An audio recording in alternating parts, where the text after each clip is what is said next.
readers, book lovers, and storytellers. Welcome to another Reader's Magnet featured author interview. We are currently live in all of our streaming platforms YouTube, Facebook, and Twitter. My name is Kimmy, and I am your host for today. And together with me right now is one of the Reader's Magnet featured authors, here to talk more about her journey as an author and the inspiration behind her book. We have Linda Daniele, OP, author of the book Grandpa Nick's Bump. Mhm. Hello, Linda. How are you today? I'm doing very well. I'm so excited to be here today, and I'm grateful for Reader's Magnet for having this platform. It's wonderful. Thank you, Linda. We are also very grateful. Just to let you know, everyone who's watching right now, Linda's been with us for like fourth time now for Hmm. the Festival of Storytellers, and it just really shows that Linda and those authors has been with us for quite some time. Really shows how Readers Mag really taking care of them, Hmm. and making sure that they're using this platform to share their masterpiece, which are their books. So I think the best way to start off this interview, Linda, is also to introduce yourself to our audience so they would also get to know a bit about you. Sure, sure. My name is Lynda Daniele, and I've been writing probably really since I was a little girl, and I really really enjoy it. I took a long break for a while. I wrote a lot in high school. And I wrote also a little bit in college. But after my husband passed away in 2011, I really felt the need. It was kind of like a little drive to put my thoughts and feelings down on paper. And so I was able to put this little book together. It's called Grandpa Nick's Bump. And it's a little story about my husband's battle with meningioma, and the bump was really a very very large tumor. It's huge, and so but we never called it a tumor. That word is kind of a scary word, so we didn't use that. And so that's this book, and it's about the children across the street from us who came over one day and asked my husband to be their grandfather when they realized they didn't have one. They were very, very little at the time, and now two of them are in college, and the other Wow. two are in high school. So this has been a while ago. And then this one I have is Grandpa Nick the Conductor, which Mhm. is it's based on some truth, but I enhanced it quite a bit.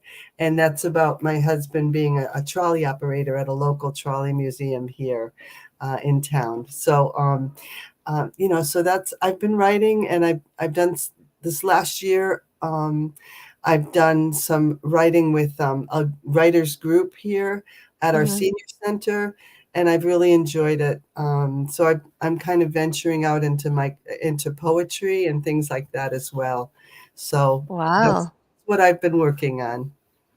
Amazing. I just really amazes me that you're not just simply writing on something. You're writing out of the person that's really special to you, Hmm. Hmm. when he was here, and you make it a bit of a twist. It's not like making people like cry or sad or whatever. You put it in a different kind of perspective, which is for me very smart, as well as really comes from the heart. Hmm. And now you're also venturing into poetry.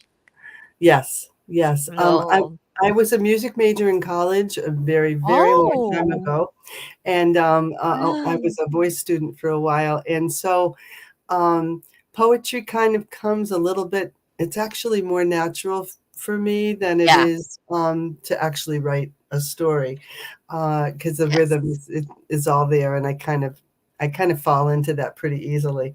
But I do enjoy it, and writing is it's just um, it's a way to pretend. Writing is like a way to pretend so that other people can pretend with you. It's Right. if you write it down on paper, it's just a chance to kind of play with words. You know, Yes, that's I've right. always been fascinated with writing, and I love to read. So I think it's quite what do you call this? Very natural from you to do like write poetries or like Mhm. stories because you're also an artist in terms of music. So do you also write like songs before? I have written songs, just just more for my own enjoyment or maybe my family. And when it came to Grandpa Nick's Bump and the conductor, Mm. I have a little granddaughter who never got to meet my husband, so that's Mm. why I started to write too, is so that she would get to know him a little bit better. And yeah, I just think it's important. Family is just so important, and um, the other theme that I think is really important in my writing is the importance of fatherhood and grandfatherhood, because so many people don't have dads in their life. Right. And with the world is a crazy place. It can be a very True. crazy place, especially seems like this last year has been very hard for an awful lot of people. And so, if you don't have that solid foundation of a solid dad, that's really a hard thing. So I'm hoping that maybe some of my writing will be able to help folks realize the importance of fatherhood, and even for some guys, I don't think that they realize how important they are sometimes. You know, Yeah. it's they have a huge role. I mean, moms do as well, but without a husband's support, it's Mm. really hard for mom to take care of everything all by herself, so True.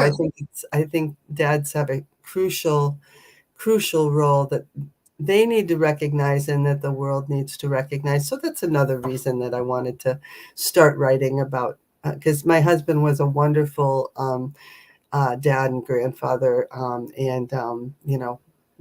he was just really a huge grown up kid. He just never grew up. So, I'm definitely with you with that in terms of, people appreciating fathers, grandfathers. mhm, Because I think in the mainstream, most of us probably put in our mother, right? mhm, Without, thinking that the father figure on the family is very much important as well, with that of the mom as well. So they have to like be together, right? Because exactly, it's exactly. and I'm very happy that you created your book to somehow fill in any of the gap or any of those people who lack father figure in their life or Mhm. grandfather as well. At some point, they can relate based on the story or the book that you've written. Yes, If yes. if I may ask as well, what's the favorite and least favorite part of publishing, if you can probably think of? My favorite part is telling the stories. That's my favorite part. And as Reader's Magnet says, you get the stories out to the world. And I do believe that. And so getting the story out there is great. The least favorite is trying to sell stuff. I'm not very good at that.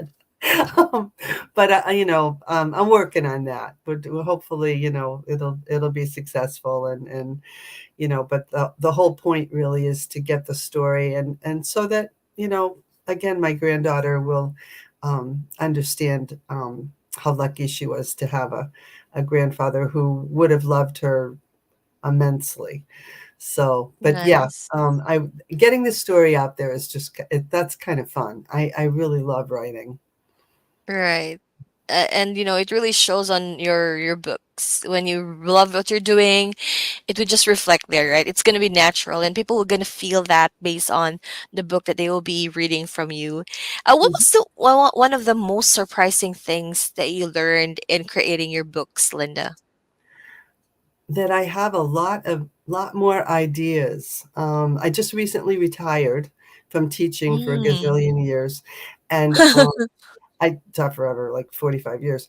And so Mm. I I didn't know that I had a lot of different stories, like, kind of floating around. And that was a surprise. I didn't realize that Mhm. because there's a lot more places I'd like to go with my writing. I want to make sure Right. people know about Grandpa Nick, but there's also the poetry and like at the end of each one of my little books, I have a rap song. You know, Mhm. and musically, it's really easy because I don't have to do the notes. I just have to do the rhythm. Yeah. I just have to do the Yeah. rhythm, and then I did, you know, so it's really kind of a lot easier than writing a full-fledged song. But so Yeah, just to true. have songs at the end for the kids to do, and some little ideas in there for children to do as well. So they're both happy books. You know, even Grandpa Nick's Yes. it's a happy. There's one sad page, but other than that, and the conductor is definitely it's a happy book. So I think Nice. it's a great um, it's a fun time for family to read together. And I think they're kind of like sweet stories. Yes, and you know what? That's what I've mentioned earlier that what do you call this? Your husband's experience in terms of, in his lifetime, and he's no longer with us right now, and with the experience, but you don't really make it a sad one. That's You right. create That's right. yeah, a different story out of that, and that's what I really am amazed on how you do your writing, and I also look forward on hopefully on the next books or poetries that you will be making, because I'm a very fan of poetry, because Yes. I'm also with music. I also do things like that. So I was very amazed when I get to know your bio, and I get to see that you majored in music. Yep. So I was kind of like, man, that's nice to Yep. hear. Yes, it And you is. teach It as is. well. Oh, You're yes. an educator. I taught religious ed for years, and I also taught adult literacy. And I Mm, ran at a homeless shelter. I'm a third order Dominican, so I'm a lay sister. I'm not a nun, but I am a lay sister. yes. And I ran program, a literacy program for little children as well, called Nursery School on Wheels. And I went from little homeless shelters in my area, and I brought Mm-hmm, books and toys and stuff with me. And the mothers would have classes with the nurses, and they would learn about mm-hmm, hygiene and taking care of their mm-hmm, children. And I would kind of babysit, and I would have children's stories and different things, artwork and things for the kids to do while moms were mm-hmm. taking their lessons with the nurses. So Wow. I did that for a really long time. I worked an adult literacy program in a homeless shelter for years, and I just love it. I love being able to help, and reading and literacy and financial literacy, all of those kinds of things we take for granted. But if you don't understand Yes, how to do those things, you're not going to get ahead in anything. true. So that's kind of where I'm coming from on that. But yeah, Amazing. I've been a teacher forever. Thank you so much for sharing a part of you, Linda. And it just shows that you're doing things not just for yourself, but also for the people, for the community. And it is, something it's very special. And I think that concludes our interview for today. But before we end, I would like to ask, what's the best advice that you would like to give to the younger writers who also plan to publish or, probably write books? Right. I think probably the best advice I could give is to just write from your heart, and put down something that you feel strongly about, um, and if that will come through, it will come through no matter what you're writing about, whether True. it's nonfiction or fiction or whatever. Write about what you know, which I think a lot of people already know that, but to write from your heart, and um, to listen to the things around you, so that I get a lot of story ideas from just listening to people and in conversation, and I'll go, oh, I can write about that, so yeah, write from your heart. I love that. Right from your heart. Mhm. Right, yeah, right from your heart. It's very, what do you call this?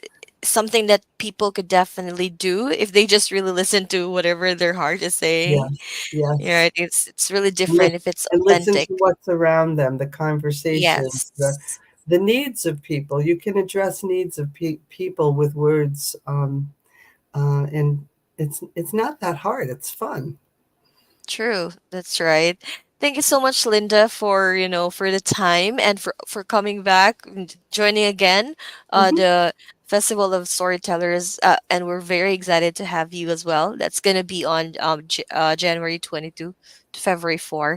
So Hmm. everyone, that's our author for today. We have Linda Daniele, OP, author of the book Grandpa Nick's Bump. Can you share or show your two books with us, Linda? Yes, I So can. that's the books there, and it's good. It's available. You can grab a copy at Amazon's, Barnes and Noble, and of course, Linda has a website. I do, That's and I have my little. www.eldanielibooks.com. There Yep. you have it. Thanks for showing, Linda. All Oh, right, guys. So you can thank you visit for her the website. time too, for the platform. I Mhm. really appreciate it. No, really, thank you. We are also honored to have you back here with us, and looking forward for more years with you as well. Thank you so much for your time. And thank you everyone who's watching right now. And as we say here at Readers Magnet, we share your story with the world. Thanks, Linda. Take care. Thank you.